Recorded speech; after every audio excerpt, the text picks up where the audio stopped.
کہا۔ واقعہ یوں ہے کہ چند صحابہ کرام ایک بستی سے گزر رہے تھے۔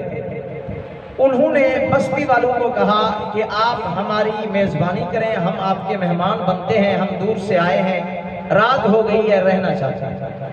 انہوں نے بستی والوں نے میزبانی کرنے سے انکار کر دیا۔ تو صحابہ کرام نے زیادہ اصرار نہیں کیا، بلکہ ایک دور بستی سے دور تھوڑا خیمہ لگا کے وہاں رہ گئے، رات گزاری۔ رات کا جب کچھ پہر گزرا تو چند نوجوان وہاں کے جو تھے بستی کے، وہ دوڑتے ہوئے بھاگتے ہوئے صحابہ کرام کے پاس آ گئے۔ انہوں نے کہا کہ اللہ کے ولی لگتے ہو، نیک لوگ لگتے ہو، ایسا کرو کہ ہماری بستی میں چلو۔ انہوں نے کہا صحابہ کرام نے کہ پہلے تو آپ نے ہماری میزبانی سے انکار کیا اور آپ ہمیں بلاتے ہو، وجہ کیا ہے؟ انہوں نے کہا بات یہ ہے کہ ہماری بستی میں ہمارے جو سردار ہیں، وڈیرا صاحب ہیں، ان کو سانپ نے ڈس لیا، ان کے علاج شاید آپ کے پاس ہو تو آپ ہمیں وہ علاج کر دیں۔ تو صحابی نے کہا کہ جی میں کر دوں گا۔ جس صحابی نے کہا نا میں یہ دم کر دوں گا یا میں علاج کر دوں گا، میرے پاس سانپ کے ڈسنے کا علاج ہے۔ آپ کو ایک بات اور بتاؤں، ہمارے الحمدللہ میرے بھائی مولانا نعمت الرحمن صاحب ناظم اعلیٰ مدرسہ حاضرہ، ان کے پاس نمک ہے جو اگر سانپ یا بچھو ڈس جائے تو ہمارے حضرت علامہ توسوی رحمۃ اللہ علیہ کا دم کیا ہوا نمک ہے، اگر وہ لسی کے اندر ڈال کے پلایا جائے تو سانپ کا بچھو کا اثر جو ہے وہ ختم ہو جاتا ہے۔ وہ نمک الحمدللہ ہمارے گھر میں بھی ہے اور اکثر جماعتی احباب ہم سے لیتے ہیں تو ہم ان کو دیتے بھی ہیں۔ تو میں عرض کر رہا تھا کہ صحابی نے کہا کہ میں دم تو کروں گا لیکن میری ایک شرط ہے۔ انہوں نے بستی والوں نے کہا کہ وہ کون سی شرط؟ انہوں نے کہا کہ ہم دم کریں گے یا علاج کریں گے آپ کے سردار صاحب کا، اگر اسے شفا ہو گئی تو ہمیں اتنی بکریاں دے دینا۔ بستی والوں نے کہا کہ ہمارے سردار کو شفا ہو جائے، آپ جتنی بکریاں کہو گے ہم آپ کو دینے کے لیے تیار ہیں۔ ہوا ایسا کہ یہ گئے اور جا کے انہوں نے سورت فاتحہ پڑھی، سورت فاتحہ پڑھ کے اسے دم کیا، زہر بہر نکل گیا، بادشاہ کو شفا مل گئی۔ سب حیران بھی ہوئے، انہوں نے کہا کہ یہ آپ نے کیا پڑھا؟ تو صحابی نے بتایا کہ ہمارے پیارے نبی کریم صلی اللہ علیہ وسلم پہ اللہ پاک قرآن مجید نازل کرتے ہیں اور اس قرآن کے اندر ایک سورت نازل کی ہے جس سورت کا نام سورت فاتحہ ہے، اور ہم نے اس سورت کا دم کیا۔ ہمیں ہمارے پیارے نبی نے فرمایا تھا کہ جو بندہ سورت فاتحہ کا دم کرے، جس بیماری کے لیے کرے، اسے ضرور شفا ملے گی۔ میں نے وہ سورت فاتحہ پڑھ کے آپ کے سردار کو دم کیا اور سورت فاتحہ کی برکت سے اللہ نے اسے شفا دی۔ پھر انہوں نے بکریاں دے دی۔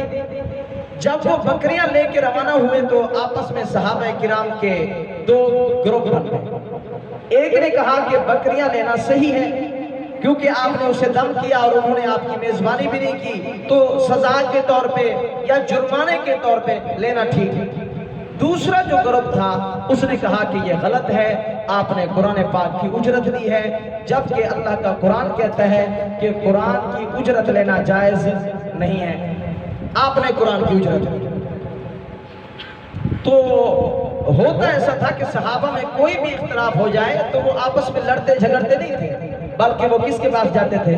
حضور صلی اللہ علیہ وسلم کے پاس۔ تو ان کا قافلہ چلتے چلتے جب مدینے میں پہنچا تو آپ صلی اللہ علیہ وسلم نے پوچھا کہ کیا ماجرا پیش آیا؟ انہوں نے کہا کہ آقا یوں ہوا کہ بادشاہ کو دم کیا، شفا مل گئی، ہم نے 100 بکریاں لے لی۔ آپ نے فرمایا اسے تقسیم کرو۔ کیا کرو؟ تقسیم کرو۔ اب یہ بخاری شریف کی حدیث سنا رہا ہوں، اسے تقسیم کرو۔ صحابہ مطمئن ہو گئے کہ ہم نے ٹھیک کام کیا، اگر غلط ہوتا تو حضور صلی اللہ علیہ وسلم کیا کرتے؟ فوراً روک دیتے۔ آپ نے روکا نہیں، آپ نے کہا کہ اسے تقسیم کرو۔ اگلی بات سننا، آپ نے کہا اسے تقسیم کرو اور میرا حصہ بھی نکالو۔ اس سے معلوم ہوا کہ اگر تعویذ دے کر اس کی کچھ اجرت لی جائے مناسب تو یہ جائز ہے، شرعی طور پہ منع نہیں۔ پہلی بات یہ ہوگی۔ تو سورت فاتحہ شفا ہے اس کی، یہ بخاری شریف میں ایک واقعہ بھی آ گیا۔ ہمارے ایک بزرگ گزرے ہیں حکیم الامت حضرت مولانا اشرف علی تھانوی رحمۃ اللہ علیہ، ان کے پاس ایک بندہ آیا جو ان کا بہت معتمد تھا، مرید تھا۔ اس نے کہا حضرت مجھے تعویذ دے دیں، میں نے آپ سے تعویذ لینا۔ حضرت کی عادت یہ تھی کہ وہ تعویذ کم دیتے تھے اور دعا زیادہ بتلاتے تھے۔ وہ کہتے تھے بھائی تعویذ کے عادی نہ بنو، دعا کے عادی بنو، دعا کرواؤ۔ حضرت نے کہا دعا کر دو، لیکن اس نے کہا نہیں حضرت مجھے آپ سے تعویذ چاہیے۔ حضرت نے کہا ٹھیک ہے بھائی میں آپ کو تعویذ دیتا ہوں۔ انہوں نے حضرت نے سورۃ فاتحہ لکھی اور لکھ کے دے دی۔ دوسرے دن وہ بندہ حاضر ہوا، حضرت جی آپ کا شکریہ آپ کا شکریہ۔ حضرت نے کہا وہ کس بات کا؟ کہا میرے اس مریض کو شفا مل گئی جس کے لیے آپ نے کل تعویذ دیا۔ حضرت حیران ہوئے، حضرت نے کہا چلو ٹھیک ہے میاں۔ پھر اس کے بعد ایک مرید حاضر ہوا، اس نے کہا حضرت مجھے بتائیں آپ نے کل تعویذ میں کیا لکھا؟ حضرت نے فرمایا کہ میں نے کل اس کو تعویذ کے اندر سورۃ فاتحہ لکھ کے دے دی۔ اللہ پاک نے سورۃ فاتحہ کی برکت سے اسے شفا دے دی۔ پھر حضرت تھانوی رحمۃ اللہ علیہ نے فرمایا کہ میں اپنے مریدین کو ان چیزوں کی اجازت دیتا ہوں۔ کس چیز کی؟ فرمایا کہ جس قسم کا مریض، یہ آپ سب کے لیے فائدہ مند بات ہے، سنیں گے، جس قسم کا مریض ہو، حضرت تھانوی رحمۃ اللہ علیہ نے فرمایا کہ جو بندہ صبح کی سنتیں اور فرض کے درمیان، صبح کی سنتیں پڑھنے کے بعد فرض سے پہلے سورۃ فاتحہ کو 7 مرتبہ پڑھے، اول آخر درود پاک پڑھے، پانی پہ دم کر لے اور وہ پانی استعمال کرے، اللہ پاک اس دن جس دن وہ دم کیا ہوا سورۃ فاتحہ کے دم کیا ہوا پانی استعمال کرے گا، اس دن اللہ پاک اسے بری مرض سے اور پورے بیماریوں سے اللہ پاک اسے محفوظ رکھے۔ تو اس چیز کا اہتمام کریں۔ اور حضرت نے جو تعداد بتائی وہ 41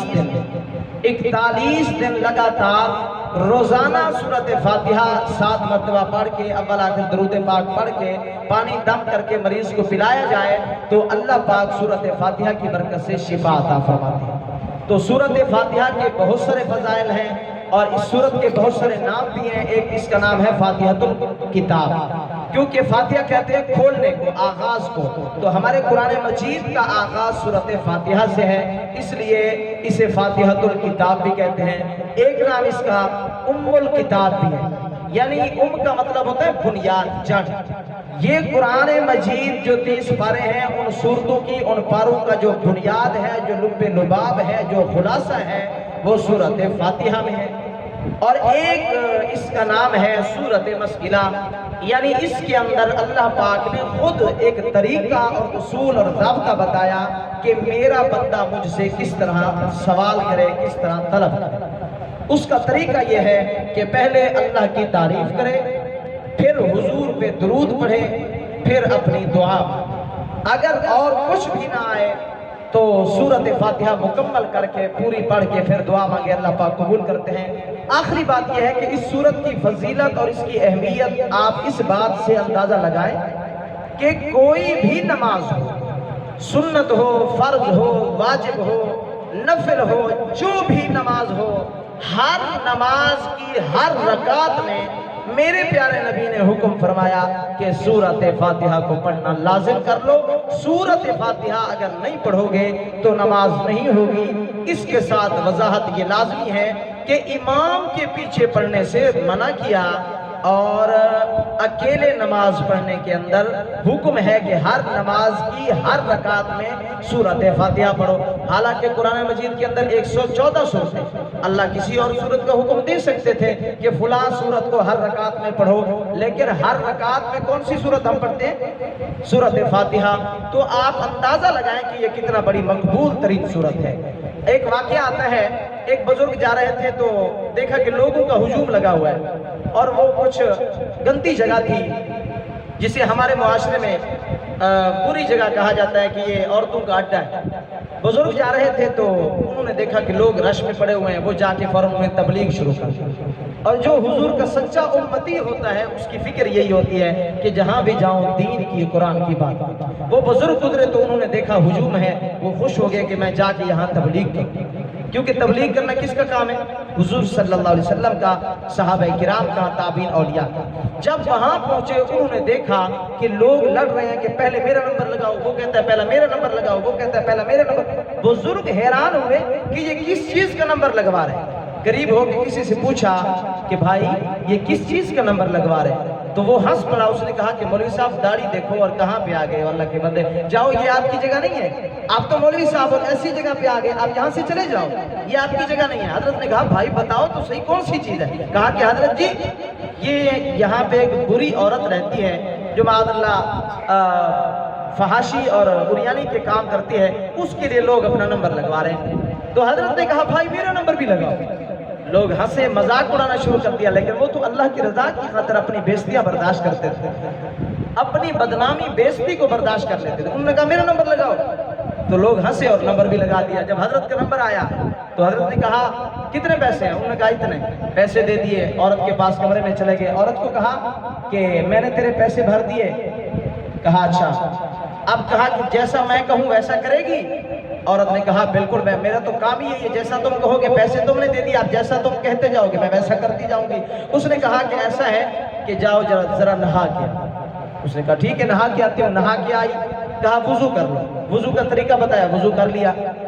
اب جب وہ آئی بستر پہ، کہا کہ جلدی کرو مجھے میرے اور گاہک بھی انتظار میں ہیں، تو فحاشی والی عورت تھی۔ تو حضرت نے کہا ٹھیک ہے ایسا کرو کہ میں جیسے کہتا جو میں نے آپ کے پیسے بھرے ہیں، جیسے میں کہتا جو ویسا کرنا ہے۔ عورت نے کہا ٹھیک ہے۔ حضرت نے مصلی بچھایا اور پیچھے اس عورت کو کھڑا کیا، کہا کہ اب جیسا میں کرتا جاؤں ویسا تم کرتی جاؤ۔ اس نے کہا ٹھیک ہے۔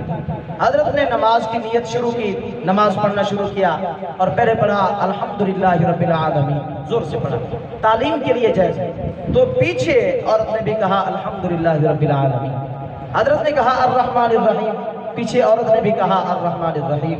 حضرت نے کہا مالک یوم الدین، عورت نے کہا مالک یوم الدین۔ حضرت نے کہا ایاک نعبد و ایاک نستعین، عورت نے کہا ایاک نعبد و ایاک نستعین۔ جب حضرت نے کہا اہدنا الصراط المستقیم تو عورت نے کہا اہدنا الصراط المستقیم۔ حضرت نے کہا صراط الذین انعمت علیہم، عورت کہتی ہے اہدنا الصراط المستقیم۔ حضرت نے کہا صراط الذین انعمت علیہم، عورت کہتی ہے اہدنا الصراط المستقیم۔ یعنی عورت پچھلی آیت پڑھتی ہے، حضرت اگلی آیت پڑھتے ہیں۔ تو بڑی دیر کے بعد حضرت نے جب بار بار کہلوایا صراط الذین انعمت علیہم صراط الذین انعمت علیہم، بار بار کہلواتے رہے، بڑی مشکل اور دیر کے بعد اس عورت نے کہا صراط الذین انعمت علیہم۔ بقیہ نماز مکمل کی، مختصر کرتا ہوں، بقیہ نماز مکمل کی۔ پھر عورت سے پوچھا کہ جب میں نے کہا صراط الذین انعمت علیہم تو تم پڑھتی تھی اہدنا الصراط المستقیم، وجہ کیا ہے؟ اس نے کہا حضرت جی بات یوں ہے کہ جب آپ نے مجھے مصلی پہ کھڑا کیا، میں نے نیت باندھی تو آواز آئی، جب میں نے کہا الحمدللہ رب العالمین آواز آئی، میری بندی میری تعریف کر رہی ہے۔ میں نے کہا الرحمن الرحیم تو اوپر سے آواز آئی، غیبی آواز آئی کہ میری گنہگار بندی میں اللہ کی تعریف کر رہی ہے، مجھے میری رحمت کے واسطے دے رہی ہے۔ جب آپ نے کہا مالک یوم الدین، میں نے بھی کہا تو میری آواز آئی میرے کانوں میں کہ میری بندی مجھ اللہ کی طاقت کو مان رہی ہے۔ جب ایاک نعبد و ایاک نستعین کہا، میں نے بھی کہا، آواز آئی کہ میری بندی مجھ سے کچھ طلب کرنا چاہتی ہے۔ جب آپ نے کہا اہدنا الصراط المستقیم، میں نے بھی کہا اہدنا الصراط المستقیم، تو اوپر سے آواز آنا بند ہو۔ میں حیران ہوئی کہ جو آواز آ رہی تھی وہ بند کیوں ہوئی؟ تو بڑی دیر کے بعد آواز آئی، او میری بندی، او عورت، او فاحشہ عورت، تو تھی تو میرے غضب اور قہر کی مستحق، تو تھی تو میرے عذاب کی مستحق، تو تھی تو بدکارہ عورت، لیکن تو نے مجھے بار بار پکارا، درد دل سے پکارا، ایک ولی کے کہنے پہ مجھے پکارا، مجھے صدائیں دی۔ اب جب تو نے مجھے بار بار بلایا، میری رحمت کو حیا آئی کہ 60 سال کی عمر، 50 سال کی عمر اس نے فحاشی میں گزاری، عریانی میں گزاری، بے حیائی میں گزاری، بے پردگی میں گزاری۔ اب میری رحمت کو حیا، میری رحمت کو جوش آیا کہ اب میں اپنی بندی کو خالی نہیں لٹاؤں گا، اس کے خالی جھولیوں کو اپنی رحمت سے بھر دوں گا۔ پھر مجھے جواب آیا کہ میری بندی تو اہدنا الصراط المستقیم، سیدھا راستہ مجھ سے مانگنا چاہتی ہے، تھی تو غضب کی مستحق لیکن بار بار مانگ رہی ہے، اب میں تجھے صراط مستقیم سیدھا راستہ دکھاتا ہوں۔ تو سورۃ فاتحہ کی برکت سے اللہ نے اسے ہدایت دی۔ اللہ پاک ہمیں سورۃ فاتحہ بار بار پڑھنے، سمجھنے، اس پہ عمل کرنے کی توفیق عطا فرمائے۔